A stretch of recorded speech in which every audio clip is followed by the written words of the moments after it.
क्योंकि आखिर में हम लोगों ने देखा था कि अब चाहे इन फाइट करने वाली है बेरू से। तो अब आगे अगले चैप्टर की शुरुआत में हम लोग देखते हैं कि जिन्वो को चाहे इनकी चिंता हो रही होती है और फिर बेरू जिन्वो से पूछता है मेरे को इस इंसान के साथ क्या करना है। फिर जिन्वो उसे बताता है तुम्हें उसे डिफीट करना है लेकिन उसे हर्ट नहीं करना। और फिर बेरू जवाब देता है ठीक है मैं समझ गया मेरे किंग। इसके बाद बेरू जोर से चीखता है जिससे जो फ्लोर्स की लाइट होती है वही ब्रेक हो जाती है और उसकी पावर सेंस कर चाहे इन भी थोड़ा नर्वस हो रही होती है और अपने मन में सोचती है क्या संग जिन्वो ने रियली में इससे फाइट कर रही है। और अब फाइनली बेरू रेडी होता है फाइट करने के लिए और दूसरी तरफ जिन्वो उसे कहता है अगर तूने उसे हर्ट किया तो मैं तेरे को नहीं छोड़ने वाला ठीक है ना। और फिर सीन शिफ्ट होता है और हम लोग देखते हैं चाहे इनको जिसको ऐसा लगता है कि अभी उसे ओपनिंग मिल चुकी है लेकिन उससे पहले बेरू उसके पीछे आ जाता है। लेकिन इस बार बेरू के हमला करने से पहले चाहे इन उस पर अपनी शॉट से अटैक करती है बट बेरू इजीली उसकी शॉट को अपने एक हाथ से रोक देता है। और अब बेरू अपने मन में सोचता है मेरे किंग ने मेरे को एक कमांड दी है मेरे को अपने दुश्मन को हराना है बिना उसे हार्म पहुंचाए और अब मैं तुम्हें दिखाऊंगा कि मैं कितना ताकतवर हूं जिससे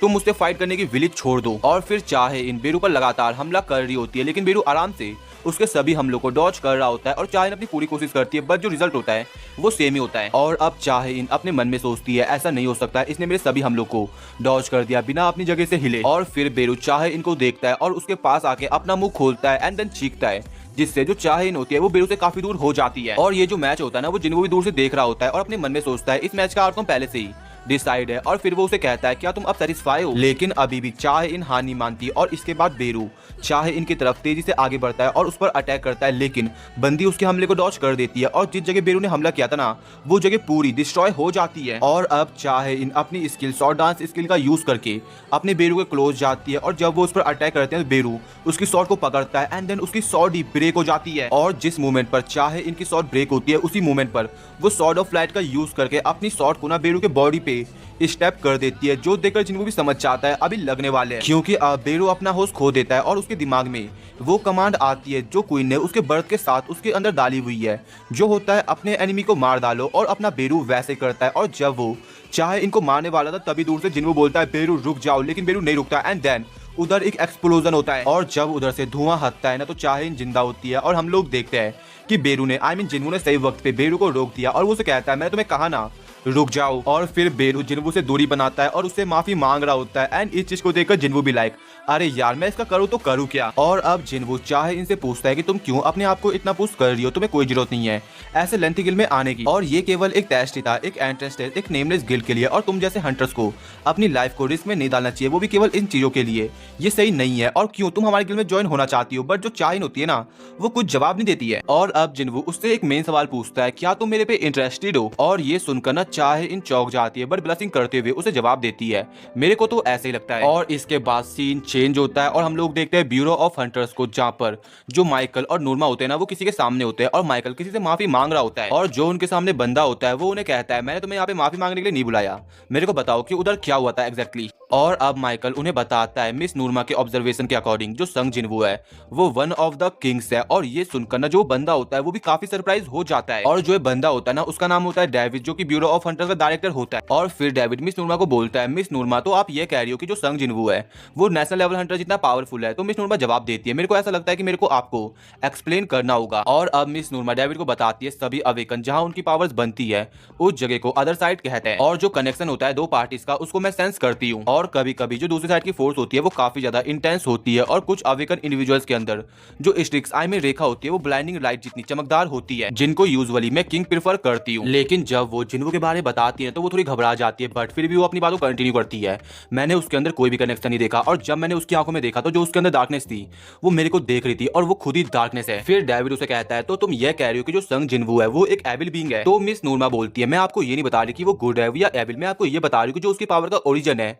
वो कहाँ पर है। जो संग जिन्वो है वो अपनी पावर्स को दूसरी जगह से बोरो नहीं करता, वो खुद की ताकत का यूज करता है और जो लिमिटेशन है पावर्स की वो उसके अंदर अप्लाई नहीं होती। और फिर माइकल डेविड को बताता है कि उसकी पावर्स की कोई लिमिटेशन नहीं है जो मिस नूरमा कहना चाहती है। और फिर जो डेविड होते हैं ना वो कहीं जा रहे होते हैं और फिर माइकल उनसे पूछता है कि वो कहाँ पर जा रहे हैं। तो डेविड जवाब देता है बेसमेंट नंबर 24 और तुम भी मेरे साथ आओ। इसके बाद वो लोग लिफ्ट में बैठ जाते हैं जहाँ पर डेविड माइकल को बोलते हैं अगर हम लोग मिस नूरमा की एबिलिटीज का यूज नहीं कर सकते संग जिन्वो को रिक्रूट करने में तो हमें किसी दूसरे तरीके का यूज करना होगा। और फिर वो माइकल से पूछते हैं क्या तुम्हें याद है कि फर्स्ट एस रैंक गेट कब ओपन हुआ था? और फिर माइकल बोलते हैं ऑफ कोर्स, मैं उस भयानक डंजन ब्रेक को कैसे भूल सकता हूँ जिसने पूरे वेस्ट कोस्ट एरिया को बर्बाद करके रख दिया था। और जो अमेरिका थी उन्होंने दुनिया के स्ट्रॉन्गेस्ट हंटर्स को रिक्रूट किया था उस रेड को कंप्लीट करने के लिए, और जो 5 हंटर्स वहां से सर्वाइव कर पाए थे फिर उन्हें नेशनल लेवल हंटर का टाइटल मिला था। और जिस ड्रैगन से उन्हें लड़ना था ना उसका नाम था कैमिल, जिसने एक ही बार में हजारों हंटर्स को वाइप आउट कर दिया था। और ऐसी बातचीत करते करते ना वो अपनी डेस्टिनेशन में पहुंच जाते हैं जहां पर डेविड माइकल को एक र्यून स्टोन दिखाता है जो कि उन्हें कैमिल कॉर्प्स से मिला था। और अभी उनका प्लान होता है कैमिल कॉर्प्स और उस र्यून स्टोन को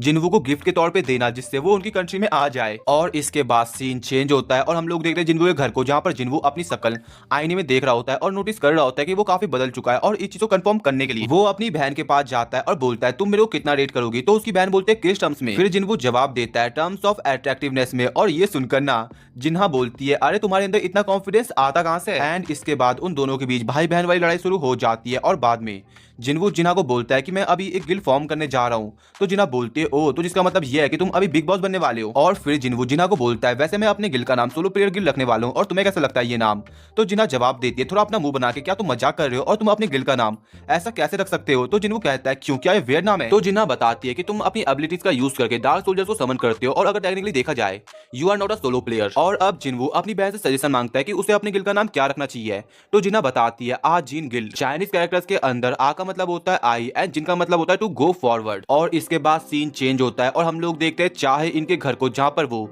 सही से सो तक नहीं पा रही होती है और उसे अपनी वही बात याद आ रही होती है जब उसने जिन्वू को कहा था आई थिंक सो, शायद वो जिन्वू पे इंटरेस्टेड है। और अभी ना बंदी काफी शर्माई हुई होती है लेकिन अचानक से उसे कुछ याद आता है। और फिर हम लोग एक अलग सीन देखते हैं जहां पर जब चाहे इन कहीं गिर रही थी ना तभी वहां पे माइन आता है जो कि उसे बचाता है और उसे बोलता है प्लीज उसे कह देना कि वो सावधान रहे। और फिर हम लोग प्रेजेंट में आते हैं जहां पर चाहे इनको याद आता है कि माइन ने उसे कहा था कि जो संग जिन्वू के अंदर पावर्स है उससे वो सावधान रहे। उसके बाद सीन चेंज होता है और हम लोग देखते हैं नाइट्स गिल्ड को, जहां पर टॉप लेवल का एक एरेंग गेट अपियर हो रखा होता है और जो पार का साथी होता है ना वो उसी गेट के बारे में उसे बताता है लाइक उन्हें उसका एंट्री परमिट मिलना काफी मुश्किल हो रहा है। और अभी वो लोग गेट के बारे में बात कर रहे होते हैं और उन्हें समझ नहीं आ रहा होता कि वो लोग क्या करें। लेकिन तभी उधर एक बंदा आता है जिसका नाम होता है जंग, जो कि एक ए रैंक हीलर होता है और वो पार्क को बोलता है कैसा रहेगा कि हम लोग किसी इंडिविजुअल से हेल्प मांगे इस गेट को क्लियर करने में। और फिर पार्क बोलता है वो टॉप टायर का ए रैंक गेट है और एक सिंगल हंटर को लेने से क्या डिफरेंस आ जाएगा, बट तभी उसे कुछ रियलाइज होता है और जंग उसे बोलता है आप जानते हो सर मैं किसकी बात कर रहा हूँ, हंटर संग जिन्वू। उसके बाद सीन चेंज होता है और हम लोग जिन्वू को देखते हैं जो कि जिन्हो को बोलता है हमारे गिल्ड का नाम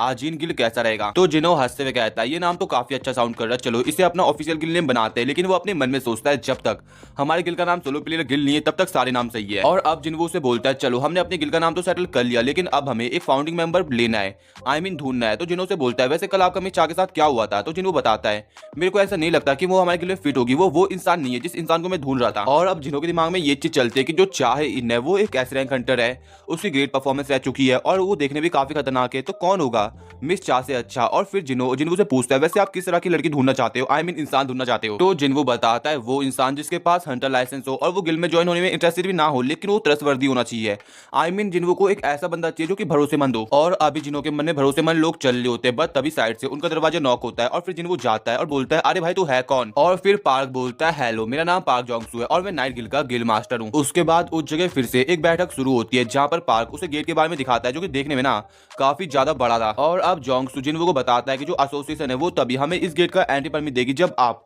हमारे स्ट्राइक स्क्वाड में ज्वाइन होगे और इसके बदले हम लोग आपको अच्छा खासा पैसा भी देंगे। और अब जिन्वू को वो बंदा बताता है कि मेजर गिल्ड जब डंजन को क्लियर करते तो वो यूजुअली एस रैंक हंटर्स को 10% का शेयर देते हैं बट हम लोग आपको 20% देंगे। और जिन्वू बोलता है चलो 50-50 करते हैं और ये सुनकर ना पार्क थोड़ा चौंक जाता है। और अब जिन्वू से कहता है मैं तुम्हारे साथ तभी टीम अप करूंगा जब तुम मेरे को एज अ इंडिविजुअल नहीं एज अ गिल्ड ट्रीट करोगे, और वैसे भी मैं अपनी गिल्ड को क्रिएट करने के प्रोसेस में ही हूँ जिसका नाम है आजीन गिल्ड। और फिर पार्क उसे बोलता है चलो हम लोग 40-60 करते हैं, लेकिन जिन्वू सीधे बोलता है मैं तुम्हारे साथ नेगोशिएट नहीं करने वाला हूँ। और अब बंदे के पास कोई भी ऑप्शन नहीं होता और फिर वो जिन्वू को बोलता है चलो हम लोग तुम्हारी बात मानते हैं लेकिन इसके बदले तुम्हें डंजन बॉस को हराना होगा। और अब सक्सेसफुली उनके बीच नेगोशिएशन होती है जहां पर जो पार्क होता है ना वो जिन्वू को भूसल सिटी तक ले जाने की भी बात करता है बट बंदा मना कर देता है और कहता है आज रात मेरे कुछ और प्लान है। और इसके बाद सीन चेंज होता है और हम लोग देखते हैं अगले दिन का सीन जहां पर गेट अपेयर हो चुका है और जो सभी हंटर्स होते हैं वो रेडी होते हैं, लेकिन पार्क को अभी जिन्वू की चिंता हो रही होती है और वो यही सोच रहा होता है कि वो लेट ना करे। और फिर सीन शिफ्ट होता है और हम लोग देखते हैं जिन्वू को जो कि आसमान देखकर अपने मन में सोचता है आई होप जो जिन्ना है वो अपने साथ अम्ब्रेला लेके गई हो, और इसके बाद वो बोलता है shadow exchange, and then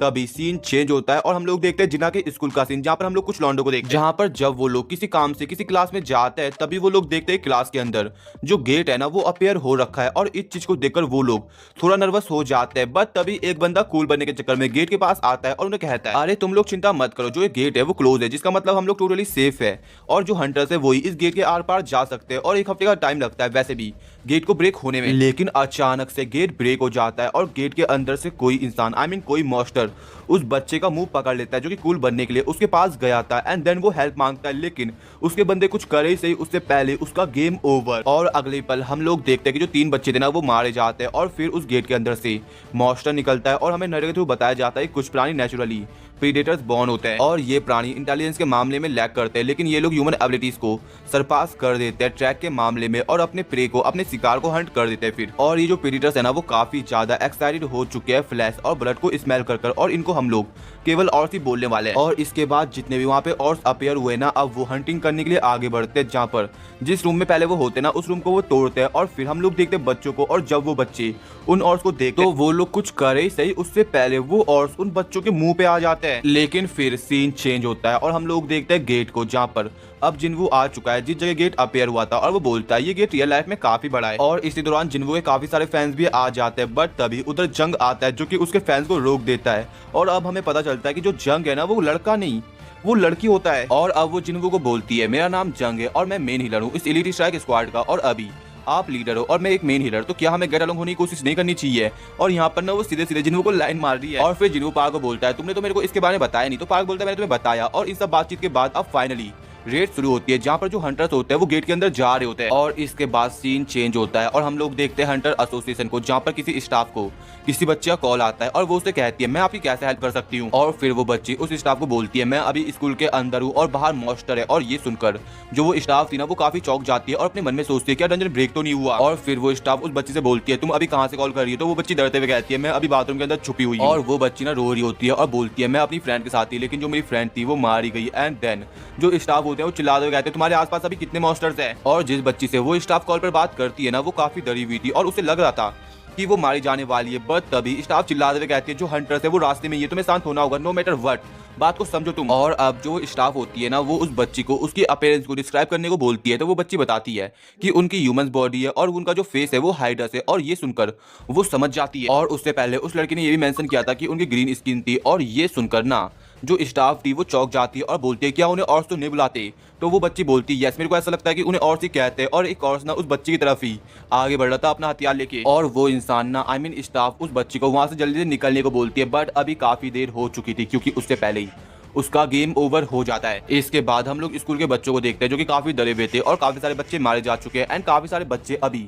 school से बाहर निकल चुके हैं, लेकिन अभी भी कुछ लोग होते हैं जो कि स्कूल के अंदर फंसे हुए हैं। और इसके बाद हम लोग देखते हैं जिन्हा की क्लास का सीन, जहाँ पर बच्चों ने वहाँ पे गेट बंद करा हुआ है और कुछ लोग सामने होते हैं उन ऑर्स को हराने के लिए। बट तभी अचानक से जो गेट होता है वो ब्रेक होता है और उसके अंदर से ऑर्स निकलता है, और फिर हम लोग एक और बच्चे को देखते हैं जो कि डर के मारे वहां से भाग रहा होता है, बट उसके सामने भी एक और ऑर्स आता है जो कि उसे काट के रख देता है। और फिर हम लोग देखते हैं उस जगह 2 ऑर्स की एंट्री हो चुकी है, और एक ऑर्स अपने साथी को बोलता है चीफ मैं यहाँ पे किसी ह्यूमन को सेंस कर पा रहा हूँ जिसके पास माना भी है, और फिर उसका साथी बोलता है तो पहले उसी को मारो। और यहाँ पर ना वो लोग सॉन्ग की बात कर रहे थे, और जिन्ना भी हो सकती है, लेकिन अभी जिन्ना अपने भाई को ही याद कर रही होती है, और इसी क्लिप हैंगर के साथ जो अपना एपिसोड है वो खत्म हो जाता है। तो गाइस अगर तुम्हें आज की वीडियो पसंद आई हो तो वीडियो को लाइक, चैनल को सब्सक्राइब एंड इस वाली वीडियो को अपने दोस्तों के साथ शेयर कर देना। और अगर तुम्हारा कोई भी डाउट होता है किसी चीज को भी लेकर तो तुम लोग मेरे को इंस्टा पे डीएम कर सकते हो, और लिंक तुम्हें डिस्क्रिप्शन में मिल जाएगा।